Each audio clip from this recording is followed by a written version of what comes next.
On today's program, ICEJ President Dr. Jürgen Bühler shares the recipe for leading a peaceful and quiet life, as said to Timothy by Paul. ICEJ Canada National Executive Director Donna Holbrook sits down with Daphna Pollak and discuss the Nova exhibition.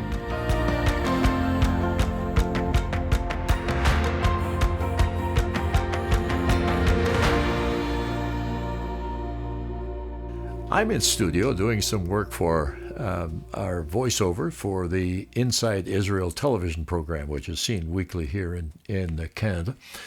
And I just wanted to take a quick couple of minutes to congratulate Donna on this outstanding achievement, the award that you're providing for her in recognition of the many achievements which she has had over the years and significant contributions to the Jewish community, both locally, nationally, and internationally, as well as to the state of Israel itself.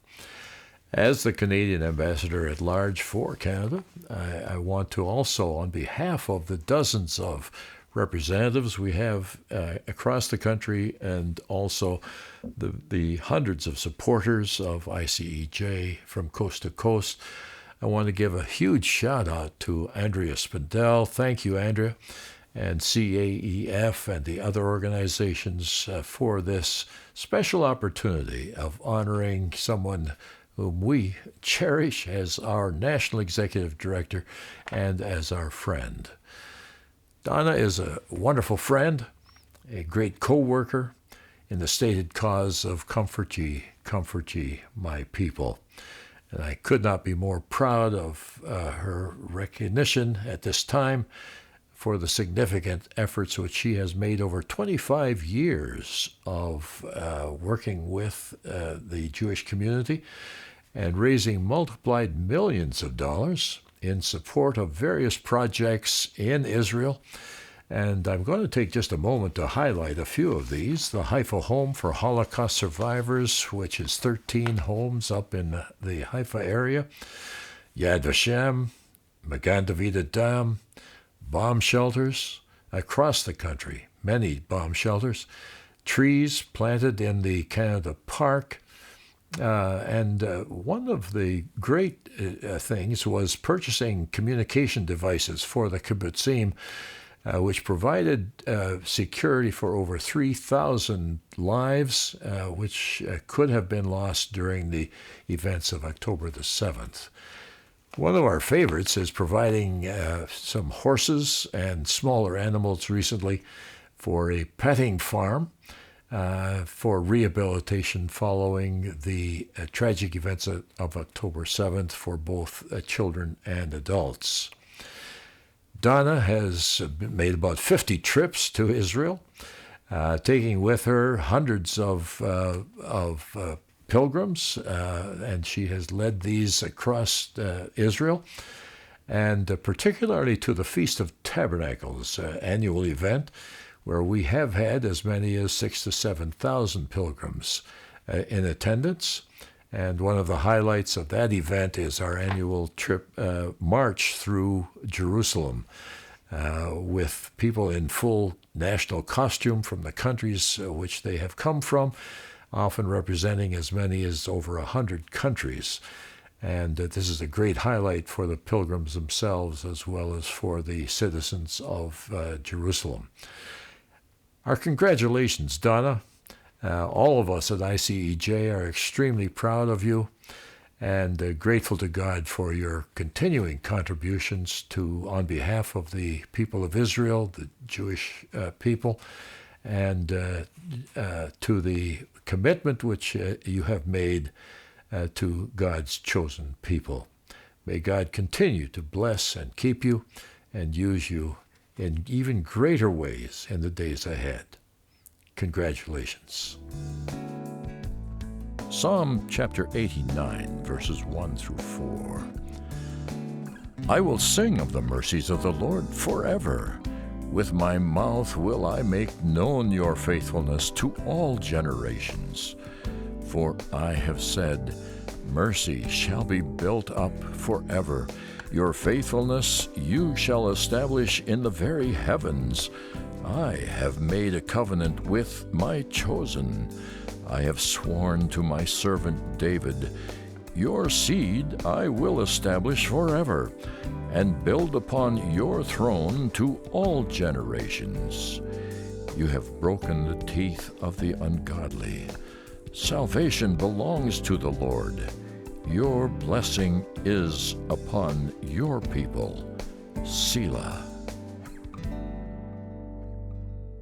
I want, in the beginning of our prayer meeting today, share maybe today and also tomorrow a few thoughts about prayer. And in my daily Bible reading, I was going through the letters of Paul again and stumbled over a letter which or was not stumbled, but was part of my my reading diary, 1 Timothy chapter 2.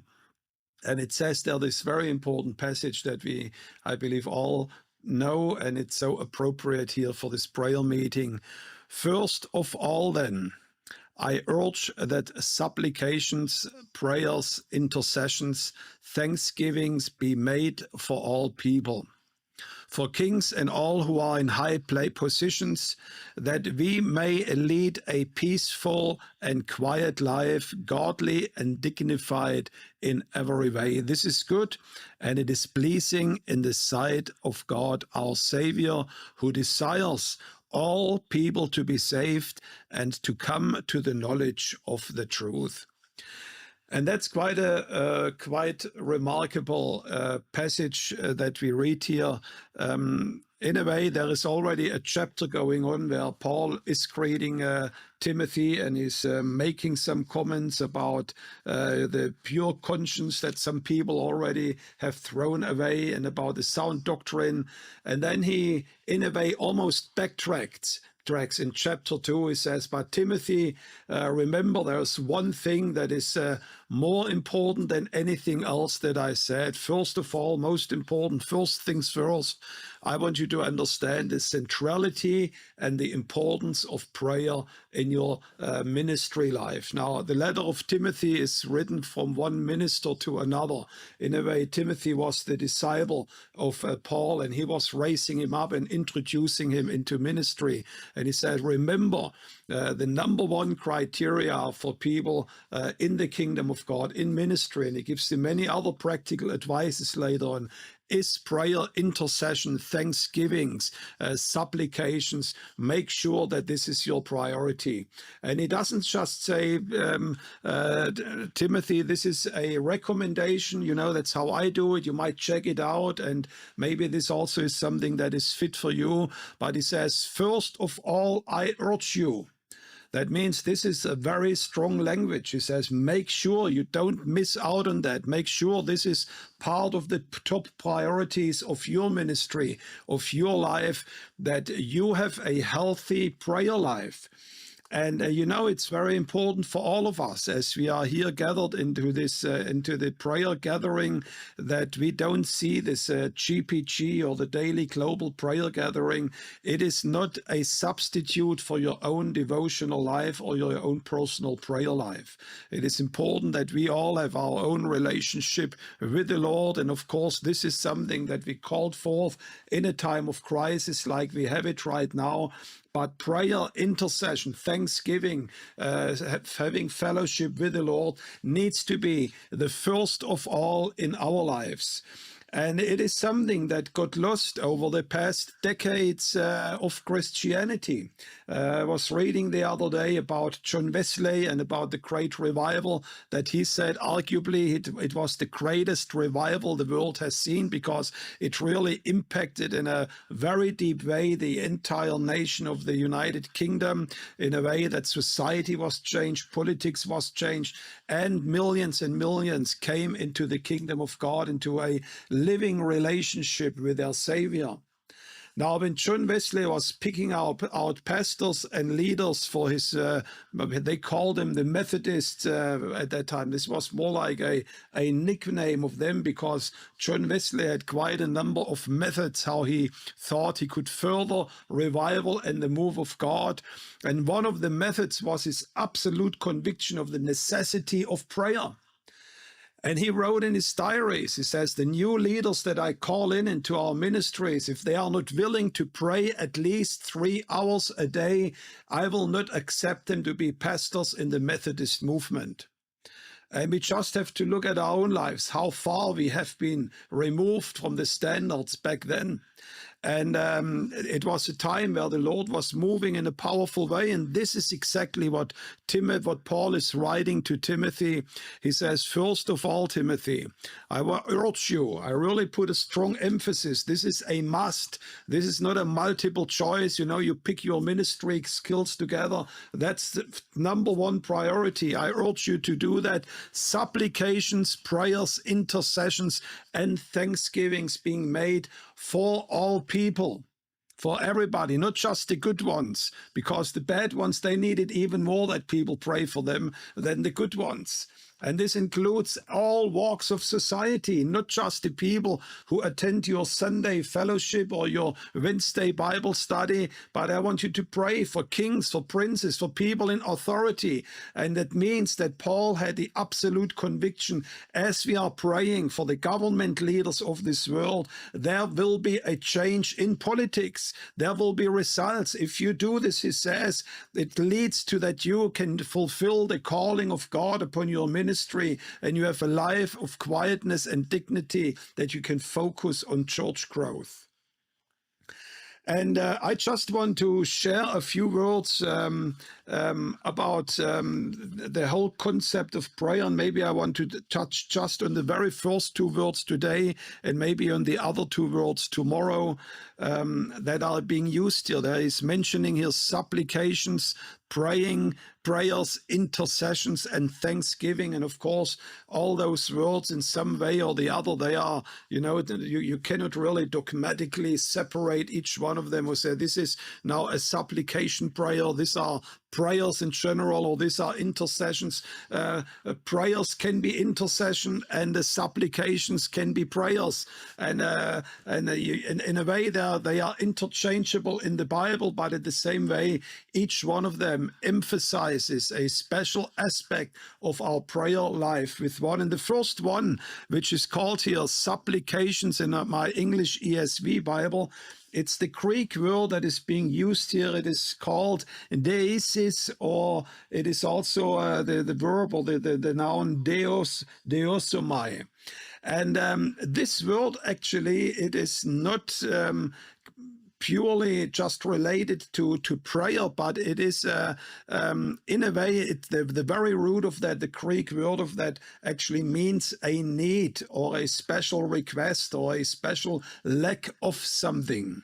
And it's used in all kinds of ways, this word, in the New Testament. It's not only for prayer, but Acts chapter 21, verse 39, Paul is talking to a centurion. He says, I beg you, or I ask you that I can speak. That means permit me to speak. That means it was used also as a request that you went to a politician or to a officer and says, I have a request, I have this particular need, can you please help me? Like Jesus gives in the parable of Luke chapter 18 about the woman which is consistently praying and going to the judge, and she brings for her deesis, her request, her need. It's a very specific need to the Lord or to the judge. We're in Capernaum for the 42nd Feast of Tabernacles with the ICEJ, and we are here with all the nations. We have 2,000 pilgrims here. We had opening night on the Galilee. It was sensational. And our brothers and sisters are here. They're having a wonderful time, some for the first time and some for return trips, and many Canadians. So I would wish that you could come and have your experience during the Feast of Tabernacles, being in the land being where we're in the ministry of Jesus right here, where 70% of his ministry was done on these shores of the Galilee. And I just want to thank you as our friends and our listeners that one day, if you haven't been here, that you will come with us and partake. Thank you. Isaiah chapter 41, verses 8 through 10. But you, O Israel, are my servant, Jacob, whom I have chosen, the descendants of Abraham, my friend, you whom I have taken from the ends of the earth, and called from the farthest regions, and said to you, you are my servants. I have chosen you, and have not cast you away. Fear not, for I am with you. Be not dismayed, for I am your God. I will strengthen you, yes, I will help you. I will uphold you with my righteous right hand. Well, Daphna, it's so great that you came today. We're at the Nova exhibit in Toronto. It's been to New York City, LA, and Miami. What is it? It's a replica, authentic pieces that came out of the Nova Festival on October the 7th, 23, when tragically 1,200 young people and seniors too lost their lives through a massacre by Hamas and others when they came on Simchat Torah, my favorite holiday, and massacred them in their homes and at this festival. And we just heard the testimony of a young woman who actually survived that massacre. And Daphna's my friend in the Jewish community, and she's always volunteering and organizing 70 volunteers at one time. There's many things to do here in Toronto because we're faced with anti-Semitism. It's horrific here. And Daphna's taking the lead in leading really good, strong Israeli rallies in support of Israel, and I'm there with her. Daphna, you went through the Nova exhibit just now. How do you feel as a result of that? October 7th is one of the most traumatic things that Jewish people have experienced, since the Holocaust, certainly. Mm-hmm. And the scar is very deep, especially because we still have hostages in the hands of Hamas. 59, I guess. And we hear more and more, it's extremely traumatic for us just hearing the testimonies, because when we hear the details of what people went through, we all picture ourselves in that horrific scenario. We watch horror films sometimes, or, scary films, and you think, okay, that's just make-believe. But here it was real. They were basically target shooting for these Hamas terrorists, young, beautiful people in their homes. People were faced with horrible atrocities. I don't know if we want to even mention, people were burned alive, people were beheaded, people were raped and mutilated at the same time. A baby was burned in an oven. I mean, the most horrific atrocities that are hard to even imagine can happen in real life happened to so many people that day. So, this exhibit being out there in the world is, to me, a must-see, because I think that the general public can't really conceptualize. It's so beyond what anyone would imagine a human would experience, that I think seeing the exhibit, where you see a burned out car. People were murdered in their cars while trying to flee. They were set on fire. They burned alive. They died in these cars. Seeing the collections, the Nova really is composed of items that belonged to people at the Nova. There's nothing in this exhibit that wasn't actually at the Nova. That's right. And I had someone ask me that, and I said, no, everything is authentic here. Are those cars? Yes, they're the real 4 or 5 cars, vehicles, totally trashed. but also, did you see the portalettes? Yes. Okay, they were gunning down in the people in the portalettes. The portalettes are here as well. Yes.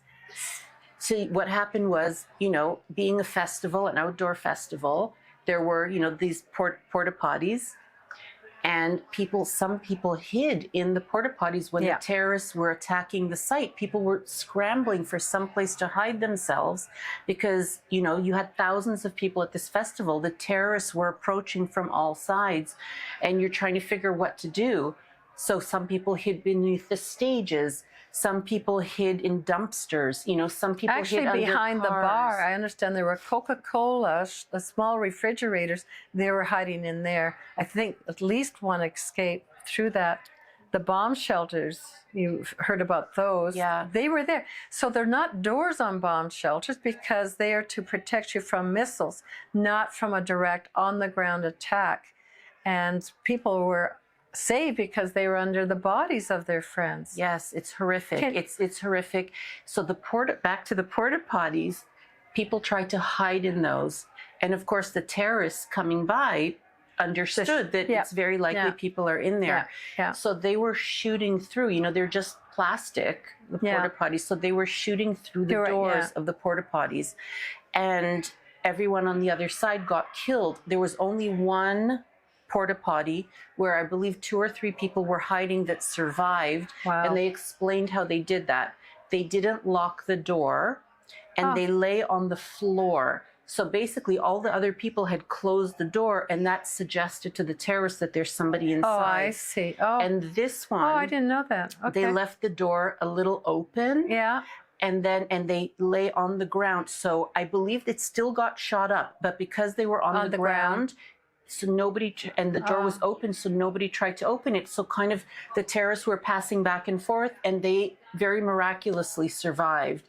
But everybody else, and also the terrorists, because they had shot through, there was blood seeping out. But from their stall, there was no blood seeping out. So the terrorists assumed there's nobody there. Okay, all so right. this is how horrific we're talking. So as you come in, it's done as a campsite. The trees, the lights, it's dimly lit. You feel like you're in the camp. You are one of them during the festival. There's clothing, backpacks, all the personalized items. But there's phones. Phones were lying on the, so the terrorists were recording with head cams. Okay. They were filming it, what they were doing, and they were bragging back to their mom and dad, I killed a Jew. Others, the campers, the Israelis who were there were saying, well, just as this young lady said, Mom, I love you. I'm shot. I don't know if I'll make it. It really puts you into that time zone. But who were the people they were attacking were actually some of their best friends, some of their employers, some of those Israelis who really, really wanted to work out something for the Palestinian Arabs, for the Gazans, and this is what's happened. It's been very disillusioning because actually many of the communities surrounding the Gaza envelope were the most peace-forward people. They were people that would be taking Gazans, they would be in their cars to and from medical treatment because Israel would admit them for medical treatment. They were people who employed Gazans in their homes, in their communities. And it turned out, unfortunately and tragically, that these Gazans were doing reconnaissance for Hamas. They were mapping out the communities. When the terrorists broke in on that day, they had maps with them, with labeled each home, who lives there, who has a weapon, because these communities have their own small security team. So they were mapped out to go first to the home of the person who is in charge of security and kill that person first so that they cannot defend the community. And the level of betrayal, people felt that they were coexisting, they were helping in every way the Gazans, and it turned out that they were fully and completely betrayed. And the barbarity with which they were then killed is just It's so unthinkable, unthinkable. Daphna, we're going to have the other ladies come in, but is there something that you think that we can do more together to help Israel? Oh, there is so much. I mean, I think in terms of this exhibit, it's education. Really, as many people as possible should come and see it and be given the context and the explanation for what they're seeing. I really feel like schools should come. They should bring their students to try to understand how barbaric people can still be, that we cannot comprehend, and try to help people understand the dynamic of what's really going on in the Middle East and in other parts of the world as well. And for what we can do for Israel, we'll do it together. Yes, visit Israel. Visit. That's the number one. And educate your friends and family. And let's try to push back against toxic and wrong narratives that are being put out there. Hate speech that we're seeing on the streets. So let's do more of that together, Daphna, this year. You do great work. You're doing amazing work, Donna. I've been following your work for a long time. We've known each other for 20 plus years. A long time. And I have to say, Donna, you personally, I view as a saintly person for your dedication and your love to the Jewish people in Israel, and I can't thank you enough. And as the organization as a whole is so righteous and so beautiful. We do what we can. And I'm so grateful. And we have Thank you. friends like Daphna here. It was God and Aunt Harriet who got me here, so I have a heart for the Jewish people because of them. Thank you, Daphna. Thank you. Thank you for joining us today. And be sure to visit our website at www.icej.ca or call us at 1-866-324-9133. And for our Canadian residents, be sure to ask for your free Canada-Israel pin. Through your contributions to ICEJ Canada, you can participate by giving to Haifa Home for Holocaust Survivors, Women at Risk Red Carpet Project, Operation Life Shield Bomb-Proof Shelters, Mentoring Programs, Aliyah Support, Children's Projects, Israel in Crisis, Israel Aid, Magan David Adam Emergency Services, Christian Friends of Yad Vashem, Scholarships for Young Adult Leaders, ICEJ Canada Media Fund, Gift Estate Securities Fund.